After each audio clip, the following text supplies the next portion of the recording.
ایک गांव में एक गरीब मोची रहता था।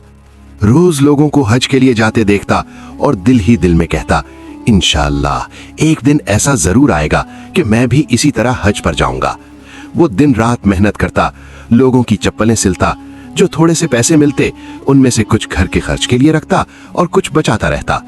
यूं ही सालों की सख्त मेहनत और सब्र के बाद आखिरकार उसने इतने पैसे जमा कर लिए कि हज पर जा सके। जब सफर का वक्त आया तो मोची भी हजियों के काफिले के साथ रवाना हो गया।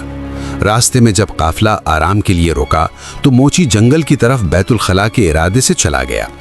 वहां उसने एक अजीब और दर्दनाक मंजर देखा। एक बापर्दा औरत मुर्दार जानवर का गोश्त काट कर ले जा रही थी। मोची हैरान रह गया और सोचा, ये औरत मुर्दार गोश्त कहाँ ले जा रही है। वो चुपकी से उसके पीछे चल पड़ा। खातून एक छोटे से घर में जाकर दाखिल हुई। मोची खिड़की से झांक कर देखने लगा। अंदर का मंजर देखकर मोची की आंखें फटी की फटी रह गईं। वो औरत मुर्दार गोश्त पकाकर अपने भूखे बच्चों को खिलाने की तैयारी कर रही थी।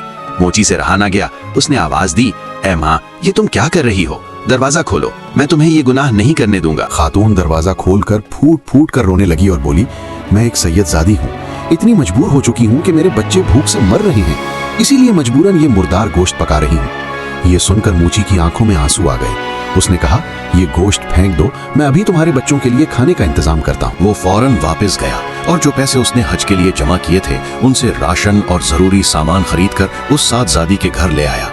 इस तरह उसने अपना हज छोड़ दिया और एक मजबूर माँ के बच्चों की जिंदगी बचा ली। वो औरत अल्लाह की बारगाह में हाथ उठाकर दुआ करने लगी, ऐ अल्लाह, इस मुसाफिर को दोनों जहां में सुरखरू फरमा। मोची फिर अपने गांव वापस आ गया। 3 महीने बाद जब हाजियों का काफिला वापस लौटा तो मोची उनका इस्तकबाल फूलों के हार पहनाकर करने लगा।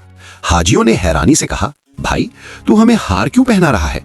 तू तो हमारे साथ हज पर था, हार तो तेरे गले में भी होना चाहिए। गांव के लोग बोले, ये क्या कह रहे हो? ये मोची तो यहीं गांव में हमारे साथ था, ये हज पर गया ही नहीं। सब हैरान रह गए। तब हाजियों ने कहा, अल्लाह की कसम, हमने इस मोची को हज के तमाम मनासिक में अपने साथ देखा है।